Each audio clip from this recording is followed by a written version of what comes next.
El 27 de mayo de 1942, a las 15:12 horas, en una sala cerrada y sofocante de la Estación de Seguridad Naval en Washington, una joven criptógrafa estadounidense de 22 años se enfrentaba a una verdad devastadora. La Marina de los Estados Unidos estaba prácticamente ciega. Durante la medianoche en Tokio, la Armada Imperial japonesa había cambiado por completo la clave maestra de su principal código naval, el JN-25. Con un solo movimiento, meses de trabajo estadounidense quedaron obsoletos. Decenas de miles de aditivos, miles de palabras clave y millones de combinaciones posibles habían sido borradas de un plumazo. El tiempo era el mayor enemigo. En menos de 6 días, Japón lanzaría la mayor ofensiva de portaaviones jamás vista en el Pacífico, con Midway como objetivo principal. La pérdida de esa pequeña isla podía significar el colapso de la presencia estadounidense en la región. El almirante Chester Nimitz necesitaba respuestas inmediatas. ¿Dónde estaban los portaaviones japoneses? ¿Cuántos eran? ¿Y desde qué dirección atacarían? Pero en ese momento, la inteligencia naval no tenía ninguna certeza. La sala de códigos estaba dominada por el ruido de máquinas, el olor a sudor y barniz caliente, y el ritmo frenético de analistas exhaustos. Cada 30 minutos llegaban nuevas intercepciones de radio procedentes de estaciones como Haipo en Hawái, Saipan o buques de vigilancia. Cada 30 minutos la conclusión era la misma: no había información clara. El JN-25 parecía impenetrable. En medio de ese caos, una joven criptógrafa detectó algo que los demás habían pasado por alto.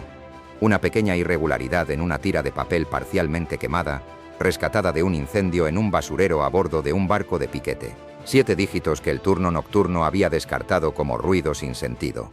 Para ella, esos números no eran aleatorios. Reconoció un patrón que había visto antes en códigos comerciales japoneses secundarios, un error sutil que algunos operadores cometían cuando estaban cansados o bajo presión, la reutilización indebida de un aditivo. La probabilidad de detectar ese fallo era ínfima, casi indistinguible del azar, pero ella había pasado cientos de horas estudiando grupos de 5 dígitos hasta que los números adquirían personalidad. Su intuición se disparó. Al reconstruir mentalmente la secuencia, comprobó que los 7 dígitos encajaban como una grieta diminuta en la nueva clave japonesa. No era una ruptura total del código, pero sí una debilidad. Con extremo cuidado y sin llamar la atención, comenzó a alinear esos números con cientos de intercepciones recientes. Los resultados formaban una diagonal matemática que solo aparecía cuando un aditivo era reutilizado. Si su hipótesis era correcta, podría eliminar una pequeña porción de la nueva tabla aditiva japonesa. No bastaría para descifrar todo el JN-25, pero sí para identificar mensajes prioritarios y referencias clave, como el objetivo denominado AEF, que los estadounidenses sospechaban que era Midway. A las 15:19, se levantó y señaló en el mapa una zona del Pacífico donde el tráfico japonés había aumentado significativamente. Según sus cálculos, los portaaviones enemigos no avanzaban desde el sur, como muchos temían, sino desde el oeste y noreste, hacia un punto ciego del reconocimiento estadounidense. Un error de apenas unos kilómetros podía significar que los estadounidenses no encontraran a los japoneses, mientras que estos sí localizarían a sus enemigos. Durante horas, reprocesó mensajes interceptados bajo su nueva hipótesis. Logró reconstruir aproximadamente el 18% de la tabla aditiva, una fracción mínima, pero suficiente para aislar señales críticas, anticipar movimientos y perfilar un calendario aproximado del ataque japonés. Esa información podía marcar la diferencia entre una emboscada exitosa o una derrota catastrófica con miles de bajas. La joven llevaba solo 3 meses en Washington, pero la rutina había borrado cualquier noción normal del tiempo. Vivía en una pensión cercana, dormía poco y soñaba con cifras interminables. Su trabajo consistía oficialmente en clasificar y preparar datos para analistas masculinos que firmaban los avances. A las mujeres no se les esperaba que resolvieran nada. Sin embargo, ella entendía el código no solo como matemática, sino como comportamiento humano, fatiga, hábito, descuidos y personalidad. Había observado cómo distintos operadores japoneses repetían patrones cuando estaban cansados, cómo ciertas unidades transmitían de manera diferente según su equipo o la hora del día, y cómo incluso las fallas mecánicas dejaban huellas en las transmisiones. Esas observaciones, ridiculizadas en su momento por sus superiores, se convirtieron ahora en su mayor fortaleza tras el reinicio total del JN-25. Su motivación era profundamente personal. Su hermano menor servía a bordo del portaaviones Yorktown, gravemente dañado en el Mar del Coral y reparado a toda prisa en Pearl Harbor. El barco se dirigía a Midway aún vulnerable. Si la inteligencia fallaba, el Yorktown podía ser destruido antes siquiera de entrar en combate. Ese temor constante la impulsaba a seguir trabajando cuando otros ya se habían rendido. Dentro de la estación, la presión aumentaba con cada hora. Cada intercepción era registrada con precisión absoluta. Cada variable importaba. Ella sabía que sus superiores desconfiaban de la intuición, pero confiaba plenamente en su capacidad para leer el ritmo del enemigo. Al volver a examinar los 7 dígitos quemados, confirmó su convicción. No era una coincidencia, era una huella humana dentro de una fortaleza matemática. Sabía que debía reprocesar miles de grupos para confirmarlo y que tendría que hacerlo sin permiso ni respaldo. Nadie aprobaría su método, pero si tenía razón, esa pequeña grieta en el JN-25 podía alterar el equilibrio de una batalla que aún no había comenzado. El código japonés no era solo complejo, era una fortaleza de múltiples capas diseñada para ser indestructible. El cambio del 27 de mayo había demolido y reconstruido toda su estructura. Para la mayoría, romperlo antes de Midway era imposible. Sin embargo, ella había encontrado un conjunto de grupos que no se comportaban como el resto, demasiado correctos, demasiado perfectos. Y esa perfección artificial era, paradójicamente, la señal del error. Mientras los analistas veteranos ignoraban el tráfico de baja prioridad, ella prestaba atención a cada transmisión, incluso a las de buques auxiliares. La joven criptógrafa había identificado, tras meses de observación, un patrón recurrente entre operadores japoneses de mayor edad obligados a trabajar turnos dobles. Cuando la fatiga se acumulaba, cometían un error específico, reutilizaban el mismo valor aditivo 2 veces seguidas antes de continuar con la secuencia correcta. Según las reglas matemáticas del código naval japonés JN-25, esto jamás debía ocurrir. Sin embargo, la realidad humana se imponía con más frecuencia de lo que los manuales admitían. Al examinar una tira de papel parcialmente quemada, la criptógrafa confirmó su sospecha. Los últimos 3 dígitos pertenecían a un valor aditivo que ya había visto meses atrás durante una transmisión defectuosa cerca de Palau. Era el mismo error, la misma cadencia de un operador exhausto. Al reconstruir el grupo utilizando el patrón antiguo en lugar del nuevo, el resultado no fue ruido, sino un fragmento reconocible del código, una palabra clave asociada históricamente a instrucciones de enrutamiento para comunicaciones de portaaviones de largo alcance. Probó el método en más grupos y obtuvo el mismo resultado. Fragmentos incompletos pero coherentes. Miró el reloj. Eran las 15:47 del 27 de mayo de 1942, 5 días antes de la batalla de Midway. El tiempo se agotaba. Comenzó a trabajar sin descanso, escribiendo columnas de grupos de códigos en su máquina Underwood y retirando capas numéricas una por una, como un cirujano. Cada cálculo revelaba pequeños indicios, referencias meteorológicas, marcadores de dirección, fragmentos del antiguo libro JN-25. No eran coincidencias exactas, pero encajaban lo suficiente como para alinearse. Procesó cientos de intercepciones, eliminó las que no compartían la misma firma y trazó las restantes en papel cuadriculado. Al ordenarlas por tiempo, apareció algo alarmante, una deriva diagonal de aditivos reutilizados que no debería existir en un sistema tan rígido. No era un error aislado de un solo operador, sino al menos de 3 barcos distintos, 3 grietas en el nuevo sistema de cifrado, 3 oportunidades para desprender una porción funcional de la tabla aditiva. Al cruzar frecuencias, comprendió la magnitud del hallazgo. Ese tráfico no provenía de unidades secundarias, sino de canales operativos de primera línea, utilizados por los portaaviones japoneses para coordinar ataques aéreos. No estaba rompiendo todo el JN-25, pero sí la parte crítica que regulaba la formación y el movimiento de ataque. Buscó patrones en ciclos de claves anteriores, comparó informes meteorológicos antiguos, revisó hábitos estructurales que los oficiales japoneses mantenían incluso tras reinicios del sistema. Todo coincidía. Lo que estaba construyendo era un esqueleto predictivo del nuevo cronograma japonés. Al aplicar su método a intercepciones del distrito naval de Kure, comenzaron a surgir fragmentos claros sobre reabastecimiento, carga de torpedos, preparación de cubiertas de vuelo y ventanas de lanzamiento al amanecer. El tráfico no era aleatorio. Dibujaba un vector definido a través del Pacífico Norte. Trazó un arco sobre el mapa y al superponer el radio de ataque de los portaaviones, apareció un corredor estrecho. Si la fuerza japonesa mantenía su velocidad, llegaría al punto de lanzamiento horas antes de lo que predecían los analistas estadounidenses 5 horas que podían decidir la batalla. El margen de error era inferior a 5 millas náuticas. Sabía que sonaba imposible, pero los números eran consistentes. Sin pedir permiso, continuó trabajando a un ritmo frenético, procesó transmisiones, flotas auxiliares y tráfico mercante, restó aditivos reutilizados línea por línea y vinculó los núcleos de 5 dígitos a fragmentos antiguos del libro de códigos. Era intuición, memoria de patrones y fuerza bruta combinadas.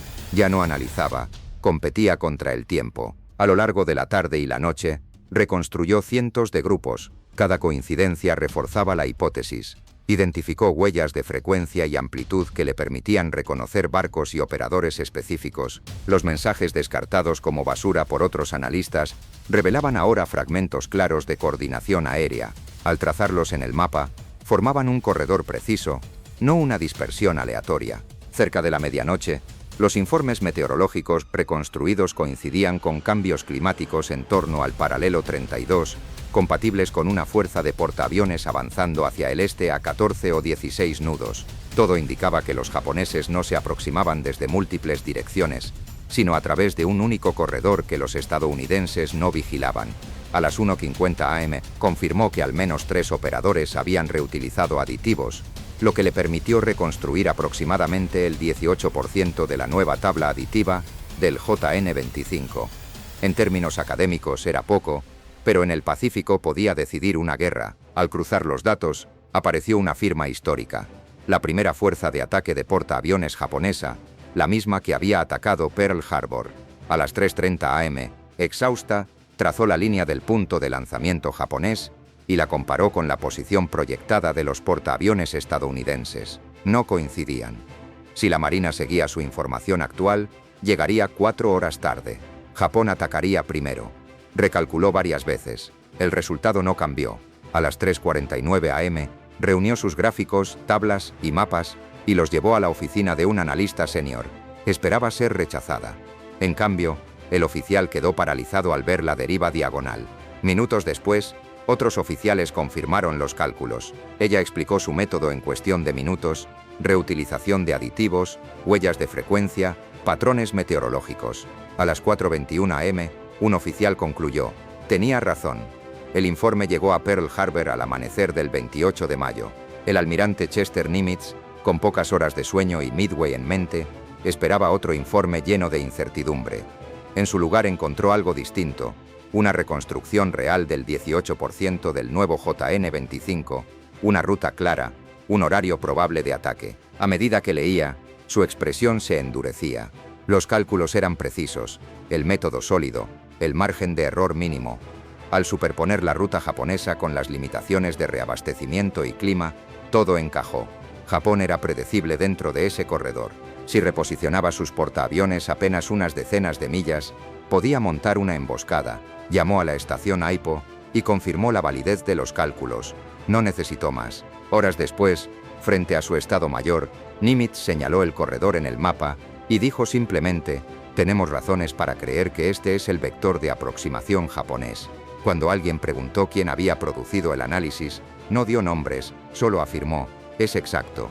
A las 7:14 de la mañana, el almirante Chester Nimitz dio una orden decisiva: mover los portaaviones, ajustar los arcos de reconocimiento y prepararse para enfrentar al enemigo antes de lo previsto.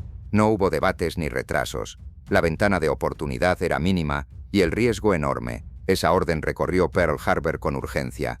Pilotos fueron llamados, tripulaciones de cubierta aceleraron la preparación de los aviones, navegantes recalcularon rumbos y las Task Force 16-17 modificaron su curso apenas 40 millas náuticas. En un mapa parecía insignificante, pero en realidad marcaba la diferencia entre emboscar o ser emboscados. Mientras todo eso ocurría, la joven criptógrafa en Washington no sabía nada. Ignoraba que su informe había llegado al nivel más alto del mando naval y que Nimitz había apostado el destino de la flota del Pacífico a su reconstrucción parcial del código japonés JN-25. Tampoco sabía que su trabajo de 1009 horas se había convertido en la base de la decisión operativa más importante de la guerra. Nimitz, en cambio, lo comprendía perfectamente. Clasificó el informe como acción inmediata prioritaria, lo firmó y confirmó personalmente a los comandantes en el mar que la información era sólida. La batalla de Midway comenzó en silencio, como tantas batallas del Pacífico. A las 4:30 de la madrugada del 4 de junio de 1942, aviones de exploración japoneses despegaron desde los portaaviones Akagi, Kaga, Soryu e Hiryu. Sus comandantes creían que los estadounidenses estaban lejos y que la sorpresa estaba asegurada, pero estaban equivocados. Se encontraban desviados apenas 5 millas náuticas del punto correcto, un margen mínimo que resultó decisivo. Gracias a ese error, la Marina de los Estados Unidos ya estaba esperando. A las 5:45, la primera ola japonesa atacó Midway con bombarderos y cazas. La isla fue duramente golpeada, con incendios y humo elevándose sobre las pistas, pero los japoneses ignoraban el dato crucial: los portaaviones estadounidenses no estaban donde la doctrina indicaba que debían estar. Se encontraban exactamente donde la reconstrucción criptográfica los había colocado, al noreste de Midway, 40 millas fuera del curso esperado. Ese pequeño desplazamiento redibujó por completo la geometría de la batalla. A las 7:28, un solitario avión japonés avistó a la Fuerza de Tarea 16, pero su informe fue confuso, tardío y erróneo. Calculó mal la posición y el rumbo, y llegó con 16 minutos de retraso debido a que el patrón de búsqueda japonés estaba desalineado. Ese desfase temporal resultó fatal. Cuando el almirante japonés comprendió que los portaaviones estadounidenses estaban mucho más cerca, sus propias cubiertas estaban saturadas de aviones en pleno reabastecimiento, combustible expuesto, torpedos sin asegurar y bombas listas para ser montadas. Era una trampa perfecta. A las 9:20 comenzó el ataque de los torpederos estadounidenses. Volaban bajo y eran extremadamente vulnerables. Fue una masacre. De 41 hombres, 35 no regresaron. Escuadrones enteros fueron aniquilados.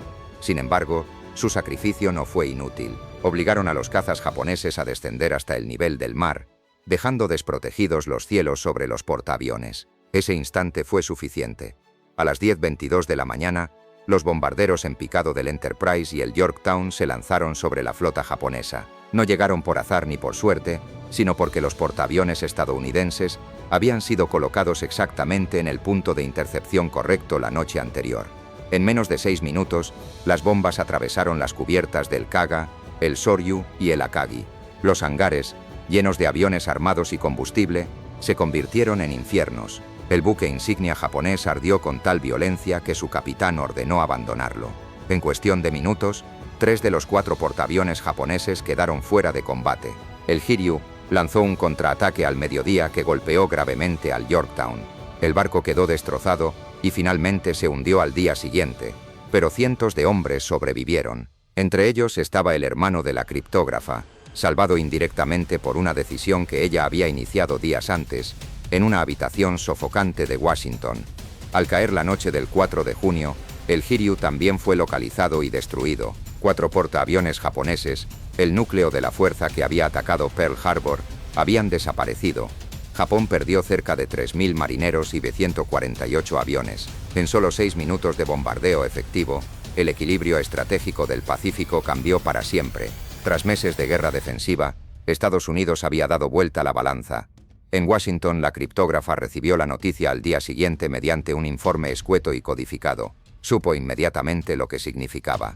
Comprendió que los portaaviones habían sido encontrados en el lugar exacto y que su esfuerzo no había sido una nota al pie, sino el punto de inflexión de toda la operación. No celebró, no se lo contó a nadie. Regresó a su escritorio y continuó clasificando intercepciones como si nada hubiera cambiado. Su nombre no apareció en el informe de Nimitz. Su trabajo quedó sepultado bajo sellos de confidencialidad. Durante décadas fue considerada solo una mecanógrafa más, parte del personal auxiliar femenino. Pero los números contaban otra historia. Antes de Midway, la Marina estadounidense perdía aviones a un ritmo insostenible. Después de Midway, esa tendencia se revirtió. Japón nunca recuperó la iniciativa estratégica. Cuando la guerra terminó, ella no participó de celebraciones ni desfiles. Regresó a casa con una familia que nunca comprendió lo que había vivido. Leyó artículos que elogiaban a oficiales y analistas cuyos nombres se volvieron públicos, mientras su contribución permanecía invisible. Sentía orgullo, pero también el vacío de quien observa su propia historia desde la sombra. Años después, cuando parte del análisis de Midway fue desclasificado, recibió una fotocopia borrosa con una breve nota de su antiguo supervisor. Tenías razón, todos lo sabíamos, ahora el registro también lo sabe. Guardó ese papel doblado bajo su cama hasta el final de su vida. Nunca buscó reconocimiento, pero su legado quedó grabado en los hombres que sobrevivieron, en los portaaviones que regresaron y en el curso de una guerra que cambió el mundo. Una mujer, 7 dígitos anómalos, 19 horas de trabajo y una batalla decisiva ganada desde el silencio. ¿Sabías todo esto? Hasta aquí el video de hoy. Si este contenido te ha resultado interesante, no olvides dejar tu me gusta y suscribirte a nuestro canal. Cuéntanos en los comentarios si conocías esta historia. Hasta la próxima.